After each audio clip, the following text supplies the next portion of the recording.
Assalamualaikum warahmatullahi wabarakatuh. Saya Muhammad Fadli Rismawan ingin menjelaskan hasil makalah saya yang berjudul Asal Mula Fungsi Ekspresi dalam Agama.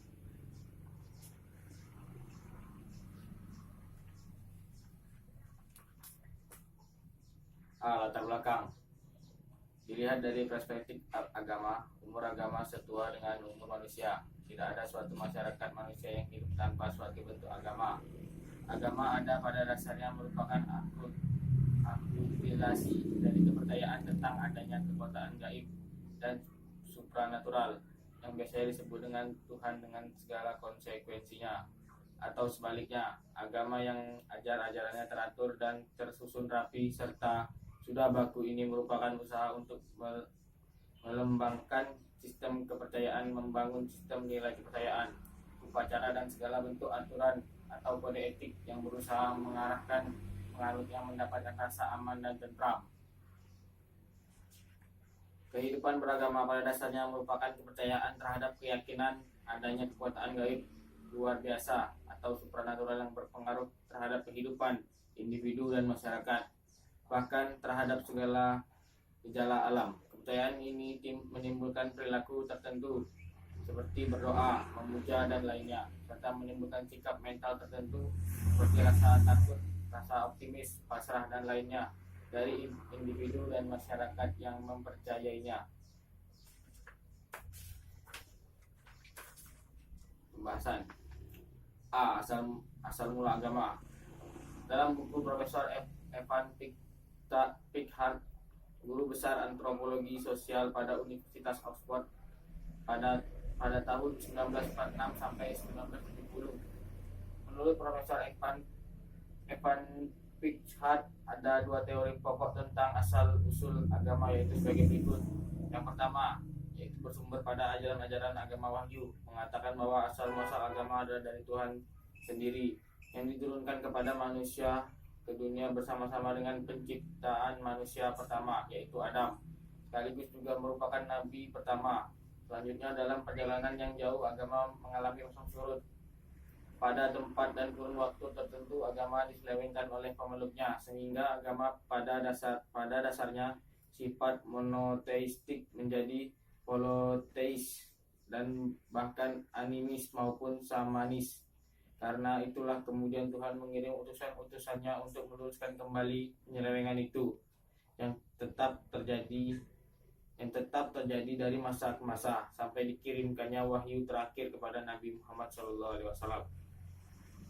Yang kedua, tinjauan secara antropologis, sosiologis, historis maupun psikologis yang intinya sama, yaitu bahwa agama adalah merupakan fenomena sosial, kultural dan spiritual yang mengalami revolusi dan bentuknya yang sederhana yang bisa dinamakan agama primitif atau disebut agama alam, natural religion, ke bentuk yang lebih sempurna sehingga akhirnya sampai pada yang kita jumpai saat ini. B. Fungsi agama. 1. Sumber pedoman hidup bagi individu maupun kelompok. 2. Mengatur tata cara hubungan manusia dengan Tuhan dan manusia dengan manusia. 3. Merupakan tuntunan tentang prinsip benar atau salah. Pedoman mengungkapkan rasa kebersamaan. 5. Pedoman perasaan keyakinan. 6. Pedoman keberadaan. 7. Pengungkapan estetika atau keindahan. 8. Pedoman reaksi dan hiburan. 9. Memberikan identitas kepada manusia sebagai umat dari suatu agama. C. Ekspresi beragama.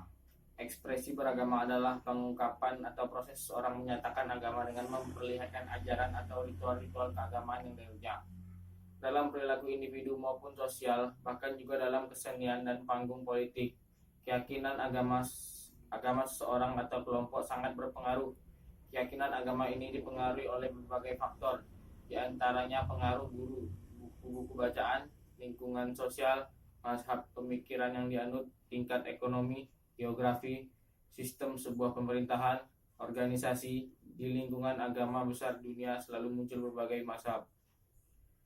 Ada yang bersifat dominan, mainstream, ada pula yang tergolong kecil. Ada lagi yang disebut sempalan, splinter.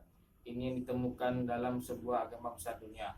Terlebih di era keterbukaan dan demokrasi, semakin warna-warni keyakinan, pemikiran, dan ekspresi keberagaman seorang dan kelompok. Orang yang menganggap mereka itu Kristen, tetapi dalam komunitas Kristen sendiri dipertanyakan kekristenan mereka. Hanya saja mereka hukum negara dikawal dan ditegakkan. Bentrok fisik yang disebabkan oleh perbedaan keyakinan bisa dicegah.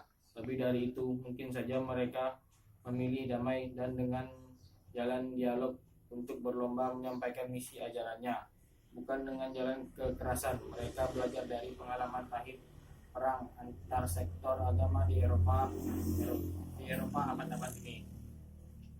Begitu pula ajaran Islam yang begitu luas, ditambah lagi pemeluknya yang sangat beragam dari segi etnis, bangsa, pendidikan, ekonomi, dan mazhab pemikiran. Sangat logis kalau ekspresi keberagaman mereka juga sangat beragam. Mereka yang memiliki pendidikan tinggi dan pengetahuan luas serta tentang agama cenderung terbuka, toleran, dan tidak senang menggunakan jalan kekerasan dan mengekspresikan keyakinan agamanya. Mereka memilih jalan intelektual dan melalui lembaga-lembaga pendidikan untuk menyebarkan keyakinan agama. Para aktivis politik tentu menyisipkan ekspresi imannya melalui jalur politik. Ini berlaku untuk semua agama. Amerika Serikat yang sekuler pun warna dan pengaruh kekristenannya sangat kental dan kebijakan politik. Bagi mereka yang memasuki Islam melalui pintu tasawuf, ekspresinya lebih sejuk, lebih menekankan kasih sayang. Mereka yang senang filsafat, wacana keagamaan dimunculkan lebih intelektual, argumentatif, yang bergelut mendalami ilmu fikih. Mereka sangat sadar perkara serta bersemangat melihat kehidupan dengan kacamata hukum.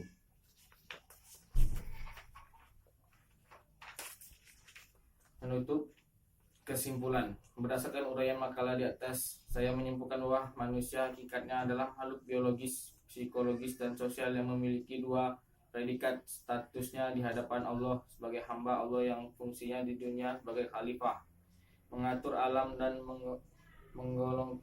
mengelolanya untuk mencapai kesejahteraan kehidupan manusia itu sendiri dalam masyarakat dengan tetap tunduk dan patuh kepada sunatullah.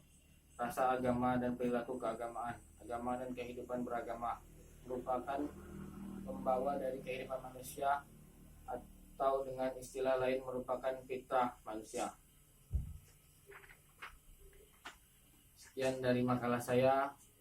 Atas perhatiannya saya ucapkan terima kasih. Assalamualaikum warahmatullahi wabarakatuh.